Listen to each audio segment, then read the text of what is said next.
Lah, terus yang tadi masak mie di dapur itu siapa ya?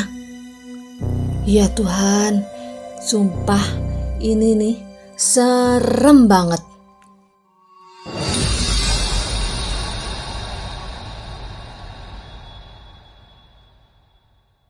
Hai guys, Sobat Story kembali lagi untuk meneror kalian.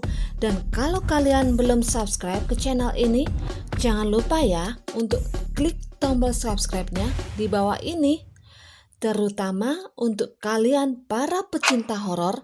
Hari ini aku akan menceritakan pengalaman horor seram yang aku alami selama aku berada di kos-kosan. Jadi gini ceritanya. Dulu pertama kali aku ngekos itu di tahun 2011. Aku itu sempat ngekos di satu rumah daerah Surabaya dengan teman aku yang satu kampus pada waktu itu.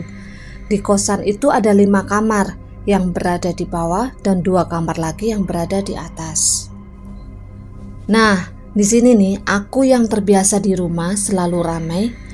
Apalagi karena keluarga aku lumayan besar, tiba-tiba aku harus sendirian untuk ngekos. Dan waktu itu aku ngekos di sebuah perkampungan dengan bangunan rumah Belanda atau rumah zaman dulu. Nah, di sini nih selalu ada aja tuh perasaan merinding ketika aku sendirian di malam hari. Aku setiap malam itu, ini kebiasaan nih ya, kan mereka itu selalu berbagi tugas, termasuk aku. Kebetulan waktu itu tugas aku itu ngecek pintu rumah. Mungkin ya 1-2 kali aja. Takut nanti aku yang kelupaan dan ada yang masuk nih. Rasanya super deg-deg sih waktu aku ngecek pintu rumah. Karena denger ini info dari teman kosku yang lebih dulu ngekos di situ, itu bilang kalau di belakang rumah kos yang aku tinggalin sekarang ini adalah itu bekas kuburan Belanda. Dan lebih tepatnya juga di belakang kos itu ada kuburan Belandanya yang masih ada sampai sekarang. Suatu ketika, tepatnya di hari Sabtu malam, di tempat kos aku itu kan sudah terbiasa nih ya sepi, karena teman-teman ada yang biasalah mudik, pulang kampung, dan juga ada yang keluar nih sama pacarnya malam mingguan ataupun sama teman-teman yang lainnya yang lagi hangout atau kemana. Nah, kebetulan sekali nih aku pada hari itu tidak keluar, dan aku memang gak kepingin kemana-mana. Aku juga gak pingin pulang ke rumah, aku juga gak pingin keluar, karena posisi waktu itu memang aku lagi banyak-banyaknya tugas nih yang belum aku selesaikan dari kampus. Nah, ini nih sekitar jam 9 malam, aku itu melihat seseorang berjalan ke dapur. Biasalah ya, perasaan aku ini penasaran dong. Terus aku coba ikutin ke dapur. Ternyata teman kos aku sendiri yang tinggal di sebelah kamarku. Dia itu namanya Mbak Novi. Terus aku coba tegur dong dia. Lagi bikin apa Mbak?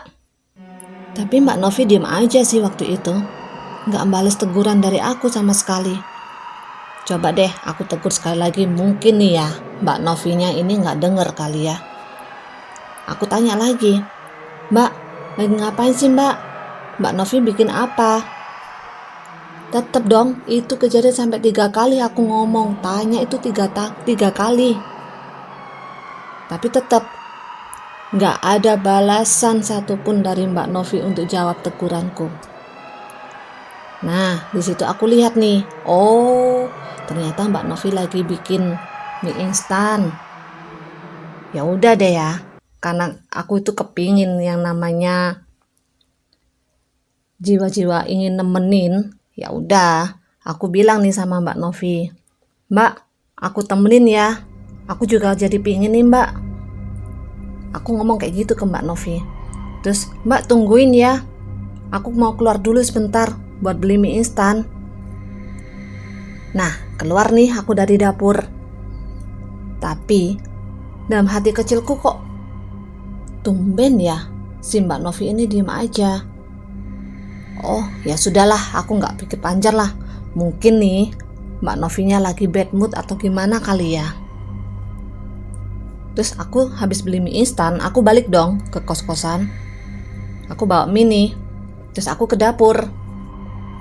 Aku lihat, loh Mbak Novi kok udah nggak ada nih di dapur. Ya udahlah, nggak usah berpikir panjang lagi nih. Aku selesai ini mie, aku masak mie-nya. Terus aku coba untuk ketuk kamarnya Mbak Novi. Sembari aku tawarin lah kerupuk biar kita bisa makan bareng-bareng. Mbak Novi, Mbak, ayo dong kita makan bareng Mbak. Mbak Novi, ini aku ada kerupuk, mau nggak Mbak? Dan kejadiannya sama lagi 3 kali aku bertanya dan aku ketok pintu. Ternyata ndak ada jawaban sama sekali dari Mbak Novi. Nih, aku penasaran juga sih, tapi dalam hati aku juga berkata, oh mungkin Mbak Novi lagi tidur kali ya, mungkin kecapean kali ya. Ya udah, akhirnya aku selesai ini, aku makan sendiri tanpa ditemenin Mbak Novi. Lalu sekitar jam 11 malam, aku tuh masih pingin duduk-duduk di depan kamarku. Selang beberapa lama, Mbak Novi ini datang sama pacarnya. Terus aku nyapa nih Mbak Novinya. Mbak Novi, dari mana? Aku cariin tadi, aku bawain kerupuk untuk makan mie bareng kita. Nggak taunya Mbak Novi dijemput pacarnya toh.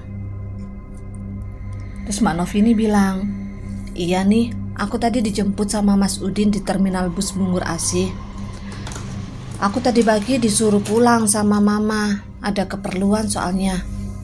Nah, di sini nih, aku bingung dong sama ucapan Mbak Novi tadi pagi. Coba, Mbak Novi bilang pulang karena disuruh sama mamanya, ada keperluan. Mulai tadi pagi loh. Lah, terus yang bikin mie di dapur tadi kan Mbak Novi. Sumpah nih, aku tambah bingung sama ucapannya Mbak Novi. Nggak masuk akal banget gitu loh.